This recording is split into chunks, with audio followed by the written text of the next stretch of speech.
साथियों नमस्कार, स्वागत है आपका इस YouTube चैनल आर के नॉलेज इलेक्ट्रिकल में। निम्मी असाइनमेंट जो क्वेश्चन बैंक है उसका सॉल्यूशन अपन कर रहे थे और उसमें ट्रांसफॉर्मर जो टॉपिक है उसका जो क्वेश्चन आंसर है वो अपन हल कर रहे थे। तो इस असाइनमेंट के जो है मैं ट्रांसफॉर्मर से रिलेटेड पिछले 2 वीडियो में जो आपको जो है ट्रांसफॉर्मर के कुछ क्वेश्चन करवा चुका हूं। तो अगर आपने वो 2 वीडियो नहीं देखे हैं तो पहले वो वीडियो आप ज़रूर देखिए। बहुत ही अच्छे क्वेश्चन इस पीडीएफ से हैं। तो आईटीआई फर्स्ट ईयर के लिए जो है ये टॉपिक जो है वो बहुत ही महत्वपूर्ण रहने वाला है। तो आईटीआई जो अभी कर रहे हैं, जिनका अभी फर्स्ट ईयर का एग्ज़ाम होना है, वो इस वीडियो को ज़रूर देखें, क्योंकि आईटीआई के सीबीटी एग्ज़ाम के अंदर इससे पीडीएफ से ही सारे क्वेश्चन जो है वो मिलते हैं। जो कंपटीशन एग्ज़ाम्स की जो तैयारी कर रहे हैं वो लोग भी इसको ज़रूर देखें, क्योंकि आजकल कई एग्ज़ाम ऐसे होते हैं जिनके अंदर इस निम्मी क्वेश्चन बैंक से जो है क्वेश्चन बन रहे हैं और क्वेश्चन आ रहे हैं। तो आपको एग्ज़ाम में जाने से पहले इस टाइप के जो वीडियो जो मैं आपको दे रहा हूँ इनको ज़रूर आप देख कर जाएं, बहुत अच्छा फ़ायदा होगा। तो पिछली क्लास में अपन ने क्वेश्चन नंबर 242 तक जो है वो हल कर लिए हैं। जिन्हों को नहीं पता वो मैं बता दूं कि इस पीडीएफ से मैं फर्स्ट चैप्टर जो है उसको हल करवा चुका हूं, और ये जो दूसरा टॉपिक मैंने लिया है वो ट्रांसफॉर्मर के आज क्वेश्चन जो है वो कंप्लीट हो जाएंगे। उसके बाद में कोई दूसरा टॉपिक जो है उसके क्वेश्चन स्टार्ट करेंगे। तो 243 नंबर क्वेश्चन से अपन बात करेंगे। 242 पिछले वीडियो तक अपन ने हल कर लिए हैं। क्वेश्चन नंबर 243 है कि वितरण ट्रांसफॉर्मर सामान्य रूप से डेल्टा में प्राथमिक और स्टार में द्वितीयक के रूप में क्यों जुड़े हुए होते हैं। क्वेश्चन का कहना है कि जो डिस्ट्रीब्यूशन ट्रांसफॉर्मर होते हैं उसकी जो प्राइमरी वाइंडिंग होती है वो डेल्टा के अंदर, और जो द्वितीयक यानी सेकेंडरी वाइंडिंग होती है वो स्टार के अंदर क्यों कनेक्ट होती है। तो ये बहुत से लोगों को नहीं पता है कि वितरण ट्रांसफॉर्मर के जो वाइंडिंग होती है उसके कनेक्शन किस टाइप के होते हैं। तो प्राइमरी डेल्टा में होती है और सेकेंडरी जो है स्टार में होती है। स्टार और डेल्टा में पावर ट्रांसफॉर्मर के कनेक्शन होते हैं, यहाँ पर वितरण ट्रांसफॉर्मर है। तो इसका जो मेन फ़ायदा जो है वो ये होता है कि इसका जो आउटपुट होता है सेकेंडरी की तरफ, इस तरफ अपन को 3 फेज और 4 तार की सिस्टम जो है वो अपने को यहाँ पर मिलता है, क्योंकि इसमें 3 तो फेज होते हैं और चौथा तार जो है वो न्यूट्रल का होता है। तो इसमें सिंगल फेज का लोड और 3 फेज का लोड जो है अपन आसानी से कनेक्ट कर सकते हैं।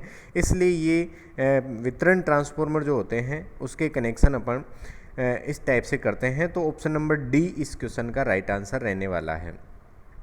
नेक्स्ट बात करें 244 नंबर क्वेश्चन की। 244 नंबर क्वेश्चन में बताया गया है कि आदर्श 2 वाइंडिंग ट्रांसफॉर्मर में किस प्रकार के ईएमएफ प्रेरित होता है।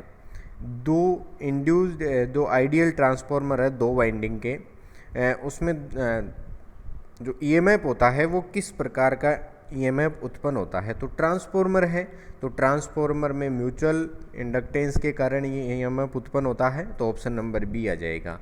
यदि आपसे यहाँ पर ऑटो ट्रांसफॉर्मर का इंड्यूस्ड ईएमएफ पूछता तो आप यहाँ पर ऑप्शन नंबर ए क्वेश्चन का राइट आंसर करते हैं। ठीक है, तो ऑप्शन बी अभी इस क्वेश्चन का राइट आंसर रहने वाला है।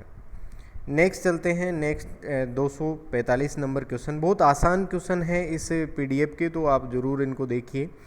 एक ट्रांसफॉर्मर में तांबे के नुकसान का निर्धारण कैसे करें। देखो ये इस टाइप का क्वेश्चन जो है इस ट्रांसफॉर्मर के टॉपिक में ये तीसरा क्वेश्चन आया हुआ है, जिसमें मैं आपको बताया है कि ट्रांसफॉर्मर में बहुत सारे टेस्ट होते हैं, लेकिन 2 टेस्ट ऐसे हैं जो आपको ध्यान रखने हैं।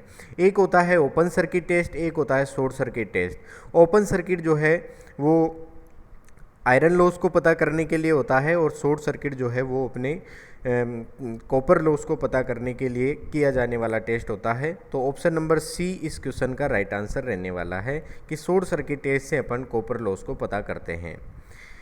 नेक्स्ट बात करें क्वेश्चन नंबर 246 का, तो फेराइट कोर का उपयोग रेडियो रिसीवर में क्यों किया जाता है।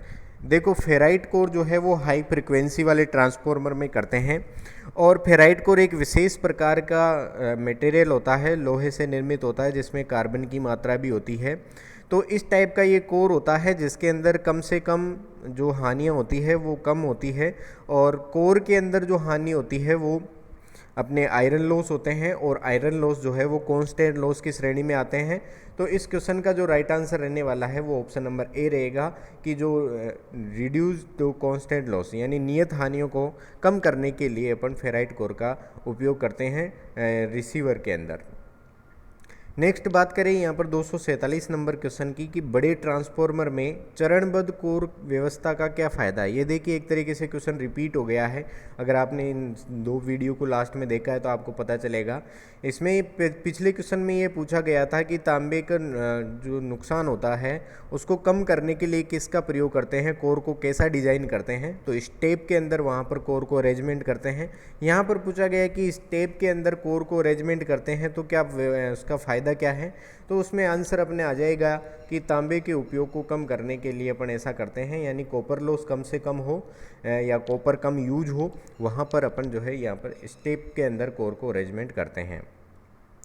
नेक्स्ट बात करें 248 नंबर क्वेश्चन की कि ट्रांसफॉर्मर तेल में नमी को रोकने के लिए ब्रीदर में किस सामग्री का उपयोग किया जाता है। सबसे पहले तो मैं आपको बता दूं कि ये ब्रीदर जो है ये यहाँ पर अपने ट्रांसफॉर्मर में कंजर्वेटर टैंक से जुड़ा हुआ होता है और ब्रीदर के अंदर जो है एक सिलिका जेल जो है वो भरी जाती है कि जब ट्रांसफॉर्मर में ब्रीदिंग होती है तो उस समय ये जो बाहर की वायुमंडल की जो नमी है वो ट्रांसफॉर्मर ऑयल के अंदर नहीं प्रवेश कर जाए, इसलिए अपन सिलिका जेल वहाँ पर प्रयोग करते हैं। तो ऑप्शन नंबर ए इस क्वेश्चन का राइट आंसर रहने वाला है।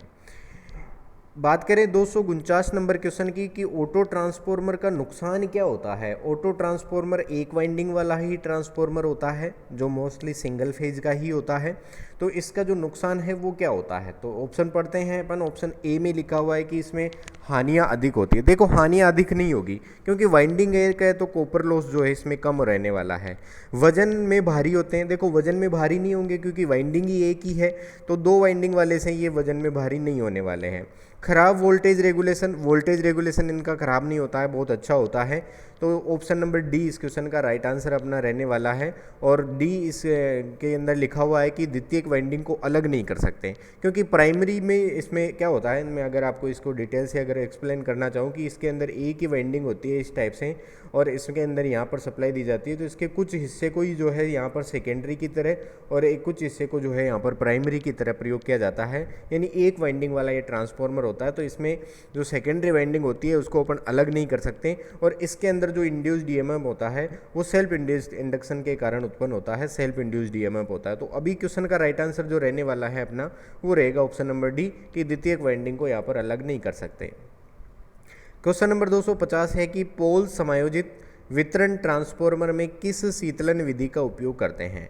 यानी जो पोल माउंटिंग डिस्ट्रीब्यूशन ट्रांसफॉर्मर होते हैं जो एक पोल पर लगे हुए होते हैं उनके अंदर किस प्रकार का कूलिंग मेथड उपयोग करते हैं। तो आप आसानी से पढ़ेंगे तो आराम से समझ में आ जाएगा कि पोल के ऊपर जो ट्रांसफॉर्मर लगे होते हैं वो प्राकृतिक रूप से शीतलित होते हैं, प्राकृतिक एयर से उनके तेल को ठंडा किया जाता है। तो ऑप्शन नंबर डी क्वेश्चन का जो है वो राइट आंसर रहने वाला है। वैसे भी आप ऑप्शन देखेंगे आगे तो कोई और इसमें सही से नहीं बैठेगा। ऑप्शन नंबर डी अभी क्वेश्चन का राइट आंसर रहने का है। 251 नंबर क्वेश्चन है, ये वो क्वेश्चन है जिस पर थोड़ा सा डाउट अपन कर सकते हैं। लिखा हुआ है कि ट्रांसफॉर्मर की जो कोर होती है उसमें स्टील और सिलिकॉन की जो रेशियो होता है वो कितना होता है। तो देखो मैं अगर आपको बताऊं तो अकॉर्डिंग टू मी या मैंने जहाँ तक पढ़ा है कि इसके अंदर जो अपने सिलिकॉन और जो स्टील की मटेरियल है, जो सिलिकॉन का मात्रा जो ट्रांसफॉर्मर की कोर में मिलाया जाता है वो 3 से 5% तक सिलिकॉन का जो मटेरियल है वो मिलाया जाता है। तो यहाँ पर जो ऑप्शन इसने दिया है या अकॉर्डिंग टू मी इसके अंदर जो आंसर आना चाहिए वो ए या बी के अंदर से होना चाहिए, लेकिन जो बोर्ड ने इस क्वेश्चन का जो राइट आंसर दिया है वो ऑप्शन नंबर सी दिया है कि स्टील उसके अंदर 93% होती है और सिलिकॉन जो है वो 7% होती है। तो क्वेश्चन का आंसर अपन सी ही मानेंगे अकॉर्डिंग टू, लेकिन मेरे ख्याल से यहाँ पे ए या बी में से जो आंसर इनका रहना चाहिए। अगर आपको एग्ज़ाम में ऐसा कोई क्वेश्चन मिलता है तो आप इस टाइप का क्वेश्चन अगर रेशियो ऐसा मिलता है तो वैसे तो इनके इतने कन्फ्यूजन वाले क्वेश्चन जो है कंपटीशन एग्ज़ाम में तो नहीं मिलते हैं, लेकिन आईटीआई एग्ज़ाम में अगर मिल जाता है तो आप ऑप्शन नंबर सी पर ही लॉक कर सकते हैं। और इस ट्रांसफॉर्मर वाले टॉपिक से ये अंतिम क्वेश्चन है 252 नंबर इसके बाद ये ट्रांसफार्मर के क्वेश्चन कंप्लीट हो जाएंगे। लिखा गया है कि बिजली ट्रांसफार्मर में टेप चेंजिंग का उद्देश्य क्या होता है। देखो ये टेप चेंजिंग यानी ये जो टेप निकाले जाते हैं ये ट्रांसफार्मर की लो वोल्टेज साइड या आप सेकेंडरी साइड इसको कह सकते हैं, जिस तरफ लोड कनेक्ट होता है उस तरफ ये टेप जो है वो लगाई जाती है। और टेप चेंजिंग का उद्देश्य जो है वो यही होता है कि जो उसका आउटपुट वोल्टेज है उसको अपन एक कांस्टेंट बनाए रखें, कि वितरण में जो वोल्टेज अपन को मिलता है वो एक अनुपात में अपन रेशियो के अंदर उसको चेंज कर सकें। इस टाइप से उसका जो अपने को फ़ायदा होता है। तो अकॉर्डिंग इसका आंसर जो है अपने बी रहने वाला है कि वितरण में यानी डिस्ट्रीब्यूशन में जो वोल्टेज अपन को मिलता है उसको अपन एक रेशियो के अंदर चेंज कर सकें। इस टाइप का टेप चेंजिंग का जो उद्देश्य अपन को मिलता है वो इसमें रहने वाला है। तो ऑप्शन नंबर बी क्वेश्चन का राइट आंसर। तो अच्छे क्वेश्चन थे यहाँ पर आपको देखने को मिले ट्रांसफार्मर टॉपिक से। अगले वीडियो के अंदर अपन कोई अलग टॉपिक जो है वो लेने वाले हैं, उस पर अपन बात करेंगे। तो ये थे ट्रांसफार्मर के सभी क्वेश्चन।